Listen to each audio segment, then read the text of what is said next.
Assalamualaikum warahmatullahi wabarakatuh.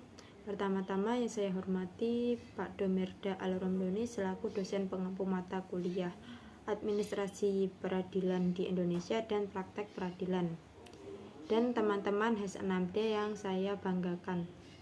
Sebelumnya perkenalkan, saya Indriana Putri dengan NIM akhir 131 dari HES 6D. Di sini saya akan menjabarkan materi mengenai kejurusitaaan dan eksekusi.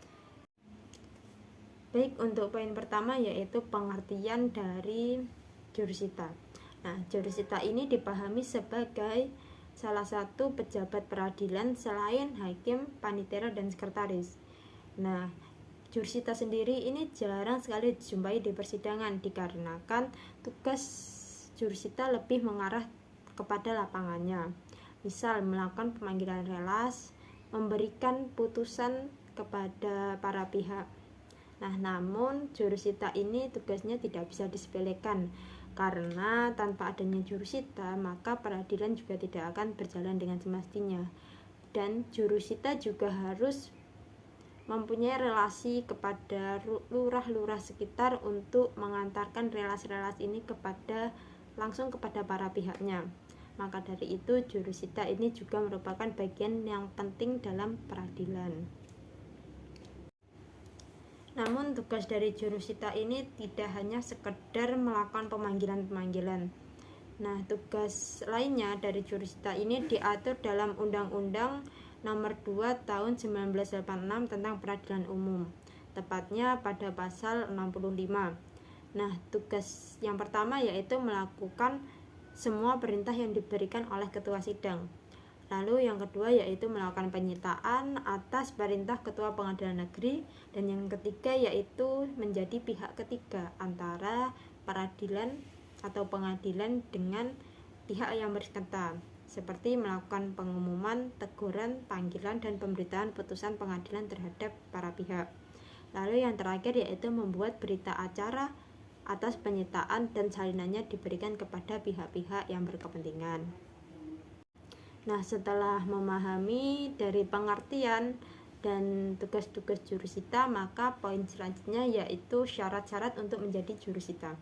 Nah, syarat-syarat untuk menjadi jurusita ini diatur dalam Undang-Undang Nomor 2 Tahun 1986 tentang Peradilan Umum, di mana ada 5 syarat untuk menjadi jurusita. Yang pertama yaitu harus WNI, artinya jurusita ini harus warga negara Indonesia. Lalu yang kedua yaitu bertakwa kepada Tuhan Yang Maha Esa. Yang ketiga yaitu setia kepada Pancasila dan UUD 1945. Dan yang keempat berijazah serendah-rendahnya yaitu sekolah menengah atas. Dan yang terakhir yaitu berpengalaman menjadi jurusita pengganti selama 5 tahun. Baik, itu tadi penjabaran materi mengenai kejurusitaaan. Nah, untuk materi selanjutnya yaitu mengenai eksekusi. Poin pertama yaitu definisi eksekusi sendiri. Nah, eksekusi ini menurut Yahya Harahap merupakan tindakan hukum yang dilakukan oleh pengadilan kepada pihak yang kalah dalam suatu perkara. Merupakan aturan atau tata cara lanjutan dari proses pemeriksaan yang berkesinambungan dari keseluruhan proses hukum acara perdata. Sedangkan menurut Supomo, eksekusi merupakan hukum yang mengatur cara dan syarat-syarat yang dipakai oleh alat-alat negara guna membantu pihak yang berkepentingan untuk menjalankan putusan hakim. Apabila pihak yang kalah tidak bersedia memenuhi bunyinya putusan dalam waktu yang ditentukan. Jadi dapat disimpulkan eksekusi merupakan tindak lanjut dari suatu putusan. Nah, lantas bagaimana sih putusan yang bisa diajukan ke eksekusi ini? Putusan-putusan yang dapat diajukan eksekusi ini harus memenuhi asas-asas eksekusi, di mana yang pertama yaitu berkekuatan hukum tetap. Nah, berkekuatan hukum tetap ini ketika suatu putusan itu telah dikeluarkan selama 14 hari tidak ada upaya hukum lagi seperti banding atau kasasi, maka terhadap putusan ini eksekusi bisa dijalankan. Yang kedua yaitu pihak yang bersengketa tidak sukarela menjalankan dari putusan peradilan tersebut. Lalu yang ketiga yaitu putusan mengandung condemnatio, yaitu putusan yang berisi makna penghukuman. Nah, kita ambil perumpamaan saja agar lebih mudah. Misal, seseorang memilih untuk menyelesaikan sengketanya di pengadilan, dari gugatan, jawaban, replik, duplik, hingga muncul putusan. Nah, ketika putusan ini terbit selama 14 hari, tidak ada upaya hukum lanjutan dari pihak lawan, yaitu berupa banding ataupun kasasi, maka putusan ini akan berkekuatan hukum tetap. Nah, atas putusan tersebut, maka wajib dari para pihak yang bersengketa itu untuk melaksanakan isi dari putusan tersebut. Nah, apabila dari salah satu pihak ini tidak ingin atau tidak sukarela melaksanakan putusan tersebut, maka putusan tersebut dapat diajukan ke eksekusi karena dinilai tidak ada upaya yang dilakukan dari pihak lawan. Nah, setelah mempelajari tentang pengertian eksekusi dan asas-asas eksekusi, maka poin selanjutnya yaitu macam-macam dari eksekusi.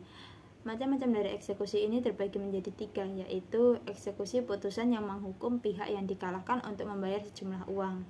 Nah, biasanya eksekusi ini dijumpai di dalam arbitrase. Salah satu pihak harus membayar denda kepada pihak yang dirugikan. Terus yang kedua yaitu eksekusi putusan yang menghukum orang untuk melakukan suatu perbuatan. Nah, ini biasanya terdapat pada putusan dalam suatu pengadilan, di mana pihak yang tergugat ini tidak mau melaksanakan isi dari putusan tersebut.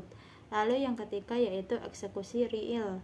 Eksekusi real ini merupakan pelaksanaan prestasi yang dibebankan kepada debitur oleh putusan hakim secara langsung. Poin terakhir yaitu prosedur dari eksekusi. Nah, prosedur dari eksekusi ini meliputi 4. Yang pertama yaitu surat permohonan eksekusi, yang kedua aan maning, yang ketiga sita eksekusi, dan yang terakhir lelang. Nah, apabila ingin mengajukan eksekusi, maka silakan untuk membuat surat permohonan eksekusi. Setelah itu, surat permohonan ini diajukan kepada pengadilan dan dari pengadilan akan mengeluarkan relas, di mana panggilan kedua belah pihak untuk melaksanakan aan maning. Aan maning ini merupakan peringatan kepada para pihak untuk melaksanakan putusan yang telah ditetapkan selama 8 hari.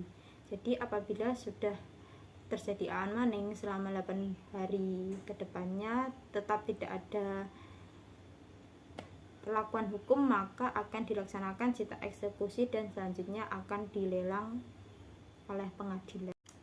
Baik, atas pemaparan materi tadi, maka dapat disimpulkan bahwasanya jurusita ini merupakan pejabat dari pengadilan yang memiliki tugas yang pertama yaitu mengikuti instruksi dari ketua sidang, yang kedua yaitu melakukan pemanggilan terhadap pihak-pihak yang bersengketa, yang ketiga yaitu melakukan eksekusi, dan yang terakhir yaitu membuat berita acara eksekusi.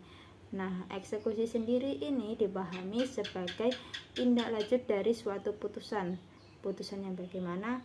Putusan yang sudah berkekuatan hukum tetap yang tidak dijalankan secara sukarela terhadap pihak yang berkaitan, maka bisa diajukan eksekusi. Nah, untuk prosedurnya eksekusi ini sudah dijelaskan dalam materi tersebut, yaitu meliputi 4: permohonan eksekusi, aan maning, sita eksekusi, dan lelang. Itu tadi pemaparan materi kejurusitaan dan eksekusi yang saya sampaikan. Saya pribadi selaku pemateri kali ini meminta maaf atas keterbatasan saya dalam membuat materi dan menyampaikannya kepada audiens. Wallahul muwaffiq ila aqwamit thoriq. Wassalamualaikum warahmatullahi wabarakatuh.